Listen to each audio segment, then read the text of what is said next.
pessoal, sou a fisioterapeuta Viviane Cristiano. Prazer estar aqui com vocês no Congresso Brasileiro de Treinamento Físico e Nutrição Esportiva. E o tema que eu vou falar com vocês, vou trazer aqui para a gente discutir hoje, é sobre o recovery esportivo. Então, a gente, até o final dessa palestra, a gente vai ser capaz de responder se seria, então, possível acelerar a recuperação de um atleta. Primeiramente, a gente tem que entender que o que nós buscamos, com o recovery esportivo. A gente busca aliviar e prevenir principalmente a dor muscular tardia, que é um dos principais fatores que vão fazer com que o nosso atleta demore para voltar à sua prática esportiva após um campeonato, após um treino muito intenso, Então, é muito importante a gente ter em mente que as técnicas de recovery vão ser principalmente buscando, o alívio ou até mesmo a prevenção da dor muscular tardia. E também ao alívio do cansaço da fadiga geral, generalizada, que é muito comum também o atleta relatar. Então, esse cansaço, essa fadiga após uma prática, de um treino mais intenso, de um dia mais cansativo ali, que ele não consegue, por exemplo, treinar no outro dia decorrente dessa fadiga. E através das técnicas de recovery esportivo, a gente vai ter uma melhora também dos marcadores sanguíneos de estresse muscular e oxidativo. Esses marcadores, quando a gente consegue solicitar em consultório, no nosso dia a dia clínico, eles são muito interessantes de nós termos, porque através desses marcadores nós conseguimos fazer um acompanhamento mais fidedigno, mais clínico da melhora do nosso aluno, do nosso paciente, do nosso atleta. Então, é muito importante isso. E o que a gente vai buscar, com todas essas técnicas, o retorno mais rápido do nosso atleta à sua prática esportiva, ao seu esporte de base. Então, eu gostaria de me apresentar melhor para vocês.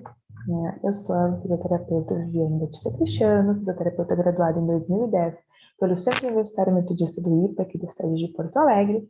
Sou pós-graduada em fisioterapia esportiva pela Unisc, em parceria ao Esporte Clube Internacional. Sou mestre e doutoranda em psiquiatria e ciências do comportamento pela Universidade Federal do Rio Grande do Sul. Sócia especialista da SONAC desde 2015. Fui fisioterapeuta voluntária dos Jogos Paralímpicos Rio 2016, onde eu pude participar de modalidades esportivas que até então não tinha ainda praticamente ainda trabalhado, como remo, canoagem, a vela, ainda mais no esporte paralímpico, E sou uma das sócias fundadoras do Instituto do Movimento Imove, aqui de cidade de Porto Alegre também. O que hoje eu trabalho principalmente com atletas de luta, atletas profissionais e amadores, de MMA. Então, eu uso muito as técnicas que eu vou estar trazendo para vocês hoje de recovery esportivo. Então, esse trabalho hoje é mais voltado para a parte de lutas, mas eu também trabalho com outros atletas de outras modalidades, como fisiculturismo, atletas de corrida, atletas de fundo. Então, a gente acaba tendo também outros atletas aqui, atendendo outros atletas no nosso dia a dia, mas o meu foco hoje, então, principal são os atletas de MMA. A gente tem alguns tipos de recovery esportivo. Vocês devem já ter visto bastante falar deles aí, no geral. Então, o primeiro que eu trago aqui para a gente discutir é a fotobiomodulação. Quando eu falo em fotobiomodulação, eu falo em terapias que usam laser e LED, para proporcionar estímulos ali no tecido. Depois a gente tem a massoterapia esportiva ou liberação miofascial, tem a eletroterapia, que também pode ser usada como técnica de recovery esportivo, quando bem aplicada.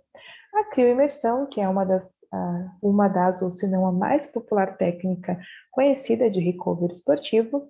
As botas de compressão, também muito famosas e queridinhas, e outras nem tanto, que também podem ser usadas como recovery esportivo, vêm sendo usadas, que a gente vai discutir, como a sauna, a câmara hiperbárica, a ozonioterapia e a neuromodulação também. Quando nós falamos em recovery esportivo, a gente tem que entender qual atleta que vai se beneficiar com esse tipo de recovery. Eu gosto de dividir os atletas em 3 tipos. Então, o atleta amador não competitivo, o atleta amador competitivo e o atleta não amador, mas sim profissional.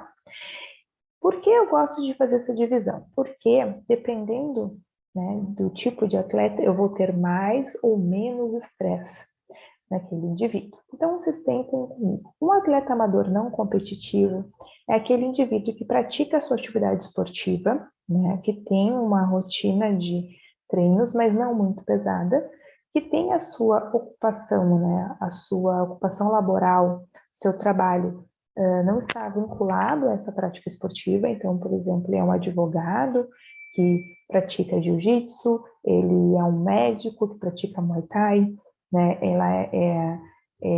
E no dia a dia dele é diferente, né, do que um atleta profissional, por exemplo, onde a profissão dele é o esporte, a prática esportiva. Esse atleta amador não competitivo, apesar dele não ter um ritmo de treino muito extenuante, em que ele busca competição, ele busca provas, né? Ele vai ter o estresse muito da atividade laboral dele envolvida. Então, a gente tem muitas das vezes LER e DORTS aqui concomitantes às lesões que podem vir a ocorrer, né, da prática esportiva. E pela falta de treinamento dele, a gente vai acabar tendo muito mais incidência de dores musculares tardias também, por falta de treinamento. Já o atleta amador competitivo é aquele atleta que tem a sua atividade laboral diferente, ele não vive do esporte, ele tem outra profissão, né? Pode ser uma pessoa que trabalha com outra coisa, mas que tem um ritmo de treinamento muito forte, ele busca competição, ele gosta de competir, ele tem uma periodização de treino, ele faz treinamento funcional, ele faz musculação para associar a sua prática esportiva, para melhorar a sua prática esportiva, ele tem ele é mais regrado na busca de recovery esportivo, né? Ele é mais entende a necessidade do recover, né, do profissional fazendo o acompanhamento. E o atleta profissional, né, como o próprio nome diz, é aquele atleta que vive do esporte, né, que a profissão dele é o esporte e que tem aquela dedicação exclusiva ao esporte.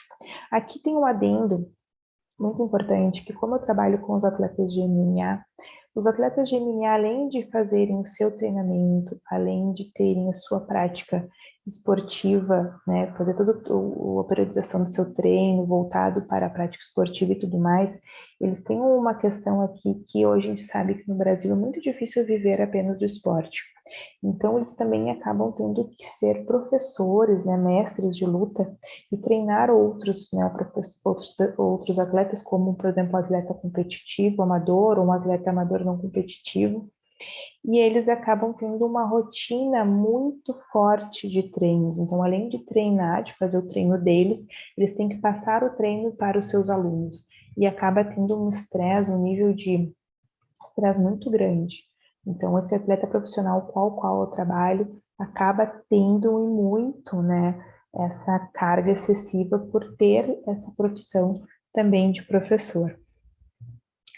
Então, vamos entrar nas técnicas específicas agora de recovery esportivo. Então, a primeira é a fotobiomodulação. Então, como eu já comentei, a gente fala em fotobiomodulação, são as técnicas que vão usar laser ou LED. Eu especificamente trabalho apenas com laser, não tenho a prática de usar o LED no meu dia a dia clínico, então eu utilizo o laser. E como recovery esportivo, ele é a única técnica que a gente aplica antes do atleta fazer o esporte, fazer a competição.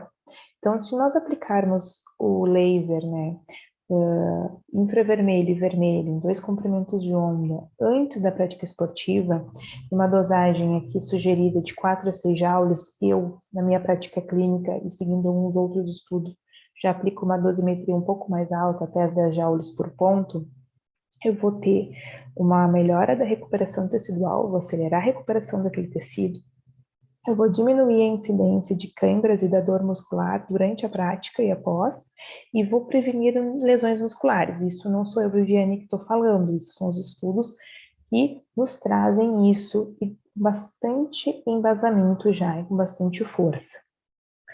Então, aqui tem um exemplo de como o laser atua no tecido. Então, ele vai ter uma penetração de o laser vermelho de 1,5 centímetros e lá já o laser infravermelho de até 5 centímetros no nosso tecido. Nessa imagem aqui de um equipamento que eu estou aplicando na mão, é um equipamento que eu uso no meu dia a dia. Ele é um cluster de laser, ele tem 6 feixes de laser, então 3 vermelhos e 3 infravermelhos. Ele me facilita muito a aplicação em grandes grupos musculares, como por exemplo o quadríceps, facilita bastante a minha vida no meu dia a dia. Então, é uma técnica segura, né? Super segura, uma técnica muito, de muita fácil aplicação, quando já se tem, né, a base toda e o conhecimento, porém, né, a gente tem que saber o que está fazendo. Então, como eu digo, é uma técnica muito tranquila, mas a gente tem que saber e não fazer uma super dosagem sobre esse tecido. Isso é muito importante, cuidar da dosagem sugerida ali para parte de recovery. Em lesões musculares, a dosagem é mais alta, então podendo atingir até 25 joules por ponto. E isso aqui a gente tem, né, aqui nas imagens, a aplicação pontual. Existe outra técnica que eu também utilizo, utilizando a fotomodulação, que já é uma técnica sistêmica. Então, o ILIB, uma fotomodulação sistêmica, ele foi desenvolvido na Rússia na década de 70 e originalmente é uma técnica invasiva que era aplicado via catéter ou uma fibra óptica nos vasos.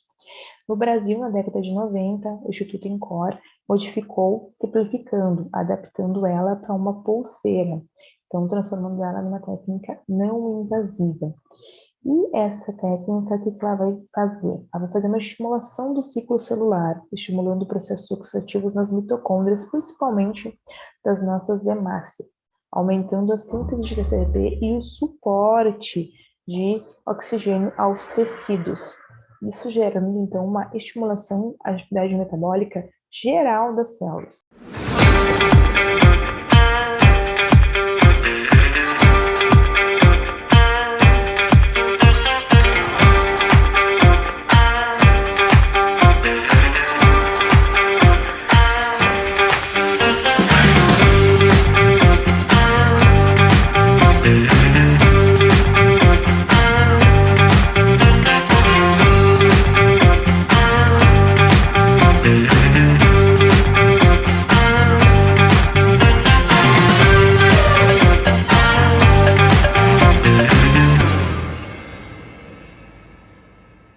Oxidativas inflamatórias no indivíduo, que são os equipamentos de fotobiomodulação que eu utilizo no meu dia a dia.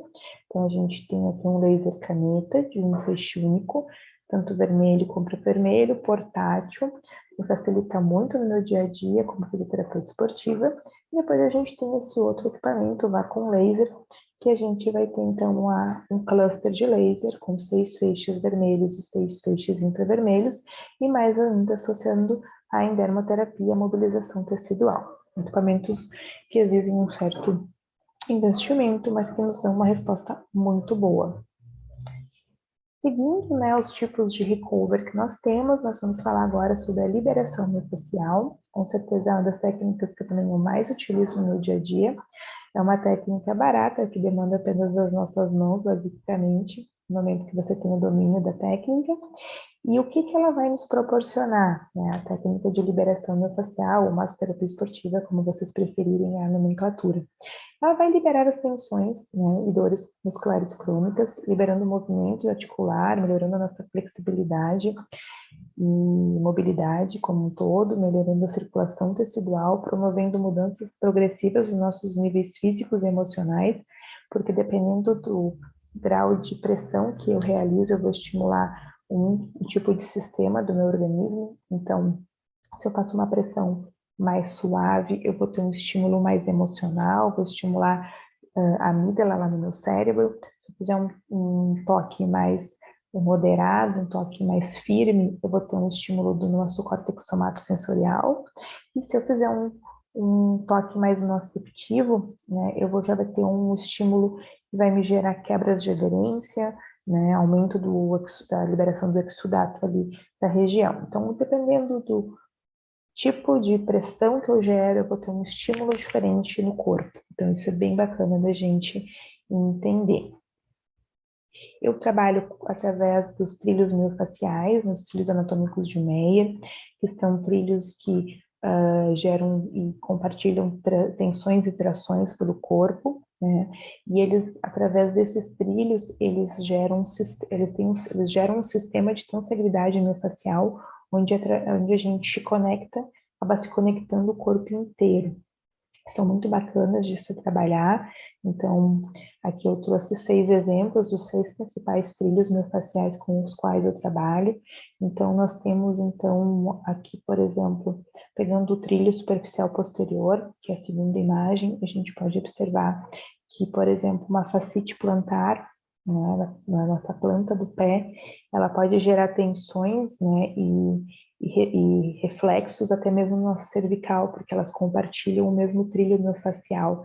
Então, quando eu tenho uma fascite plantar, eu vou fazer a liberação desde a planta do pé, mas eu vou terminar lá no couro cabeludo do indivíduo. Então, eu vou liberar todo o trilho posterior dele, por esse compartilhamento de tensões através das faces, que são muito importantes a gente entender e trabalhar. Da mesma forma, como recovery esportivo, liberando essas tensões, tem excelentes resultados com a liberação, mas como eu expliquei, é uma técnica que não demanda um investimento muito alto, né, e que consegue ter excelentes resultados no dia a dia.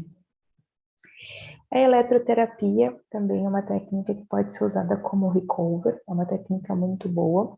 Especificamente, eu uso o tipo de corrente ATENS, né, que é uma corrente barata, uma corrente que a maioria dos equipamentos de baixo custo apresenta.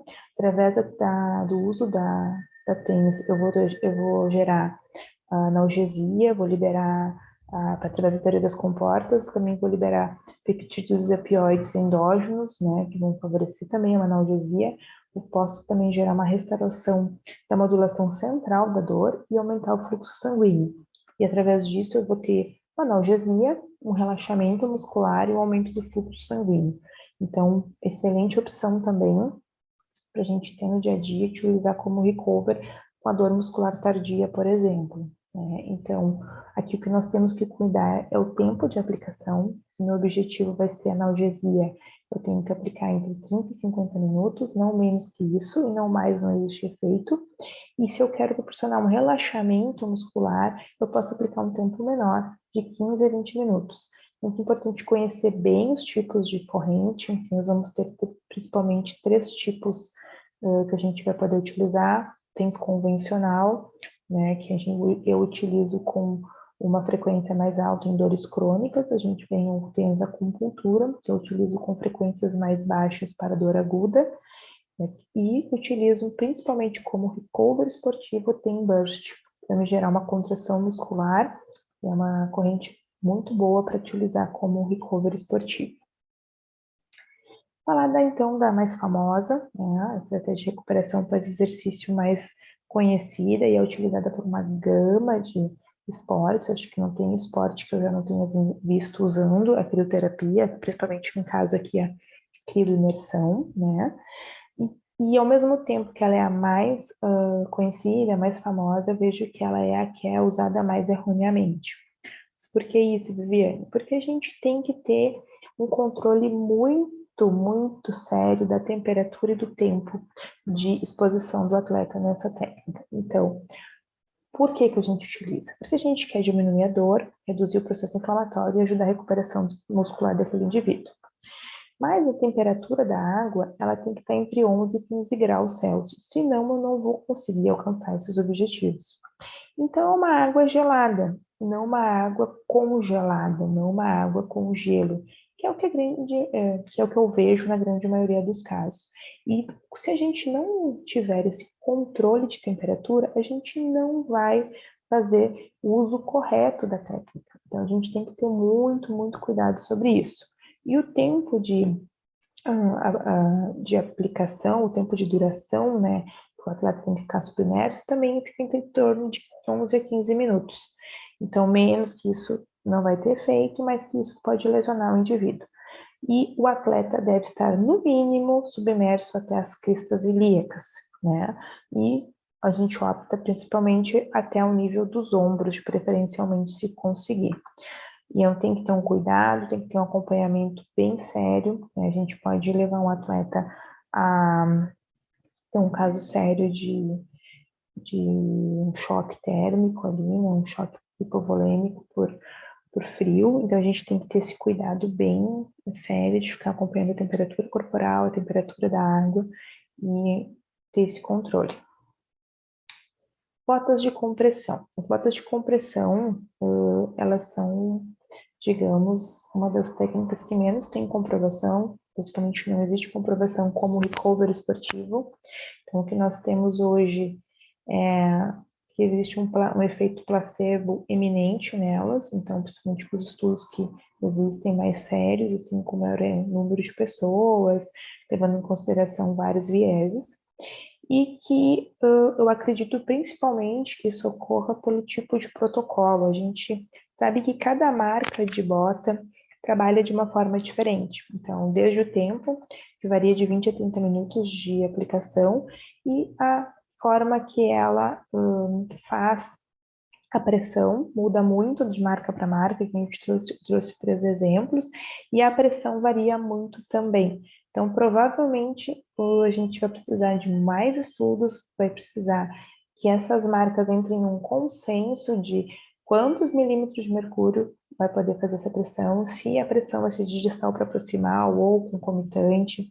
Então, sem ter esse consenso ainda, vai ser difícil a gente ter alguma comprovação em referente às botas. O que eu sempre digo, usar com cautela, sem promessas milagrosas para os pacientes, os atletas. Se você tem já à disposição, se você tem na sua clínica, no seu consultório, já adquiriu, já tem, né, utilize-as, mas sempre explicando para o seu atleta, né, e jogando limpo mesmo, porque, por exemplo, se você tem a fotobiomodulação, né, você tem o equipamento de laser, você sabe aplicar técnica de liberação miofascial, você tem a eletroterapia à disposição e você opta pela bota e não por essas outras técnicas que são superiores como o recover, você não está sendo ético com o seu paciente, com o seu atleta, porque você sabe que as outras técnicas são superiores quando você quer recover esportivo. Então, você vai utilizar o que você tem de melhor. E pode complementar com a bota, Viviane? Pode complementar com a bota. Realizou o laser, realizou a liberação miofascial, eu posso deixar meu paciente em descanso com a bota? Pode, né? Vai ser uma técnica complementar. Mas como primeira opção, não. E se você está pensando em fazer uma aquisição, né, eu acho que o mais importante seria fazer uma aquisição, por exemplo, de um bom equipamento de laser do que uma bota de compressão, né? Isso é a minha opinião. Como eu trabalho com atletas de lutas, de MMA, a gente teve sempre esse uso da sauna para a questão de desidratação pré-luta, né, para perda de peso antes da pesagem. E aí sempre me perguntaram como eles faziam esse uso da sauna, eles se sentiam mais relaxados depois, e sempre começaram a me indagar se a sauna seria uma técnica de recovery. Então, comecei a pesquisar, dar uma olhadinha nos estudos que nós temos aí. Por incrível que pareça, existia muita coisa bacana sobre a sauna. Só que também, como todas as técnicas, tem que ter um protocolo. Não é simplesmente entrar na sauna e ficar quanto tempo quiser, né, e não ter uma periodicidade. Então, a sauna, ela faz um efeito cardiovascular muito bom, umidade ótimo. Ela aumenta a resistência vascular dos vasos.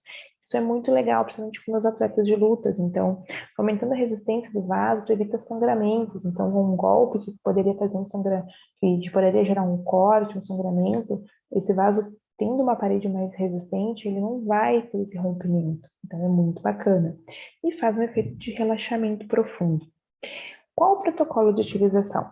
É uma temperatura de 88 a 100 graus, né? Então a sauna tem que ter essa temperatura, e ela tem que ficar exposto de 11 a 14 minutos, e uma frequência no mínimo de 4 vezes na semana, e o ideal todos os dias, né? Se você conseguir todos os dias, mas no mínimo 4 vezes na semana, para você conseguir alcançar esses objetivos, né, da sauna a longo prazo.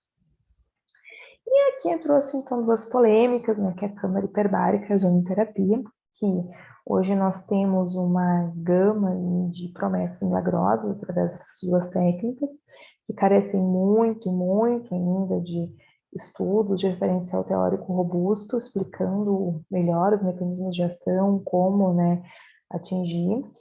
Existem muitas, muitas indicações e pouquíssima ou nenhuma contraindicação, isso a gente tem que cuidar bastante em todas as técnicas que surgem. Podem vir a ser bem promissoras no futuro, assim que tivermos mais referencial, mais segurança na sua utilização.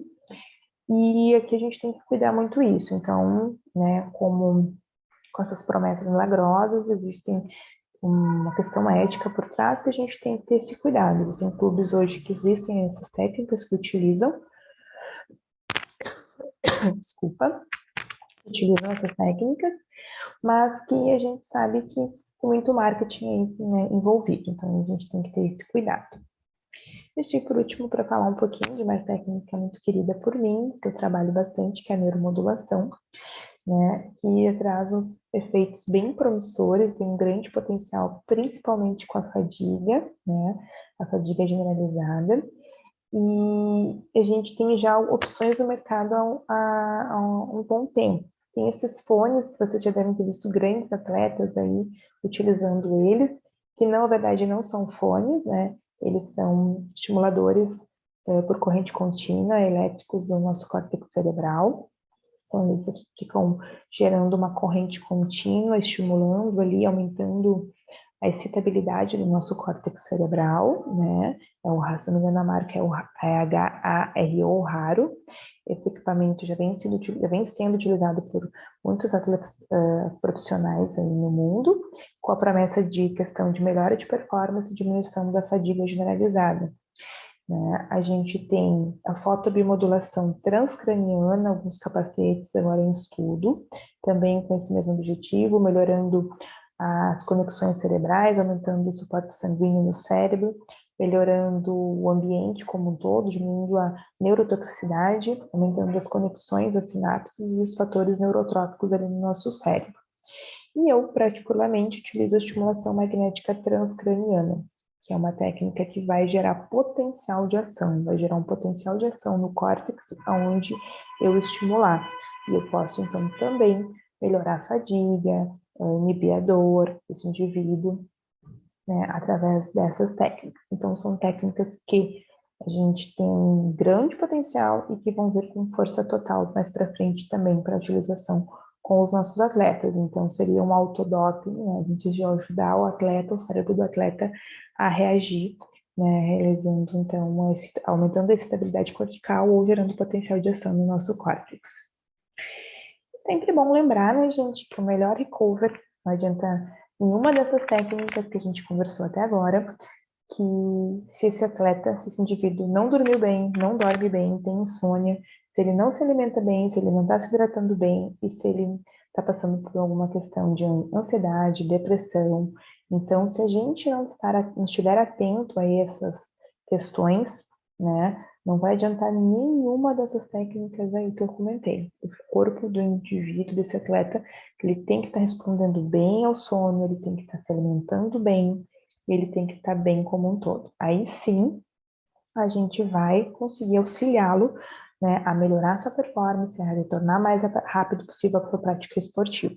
Eu sei que no nosso dia a dia a gente acaba atendendo, né, os nossos atletas, assim, principalmente quando tem uma competição muito importante, vale muita coisa para ele ou para ela, e a gente acaba atendendo eles com um alto nível de ansiedade, acabam não dormindo bem, né? Então, a gente tem que estar orientando isso, né? Explicando esse cuidado com o sono, com a alimentação, com a hidratação, né? Que tem tudo a ver com o tema do nosso congresso aqui hoje, explicando sobre esses cuidados, para então sim a gente conseguir fazer com que essas técnicas, esses equipamentos nos gerem a melhor resposta possível no nosso organismo. Então, gente, muito, muito obrigada. Foi um prazer estar com vocês aqui hoje. Aqui meu contato, né? E qualquer dúvida, vocês podem estar entrando comigo. Espero que vocês tenham gostado, estejam aproveitando muito esse congresso aqui conosco. Então, nos vemos num próximo evento aí da Fisior. Até breve.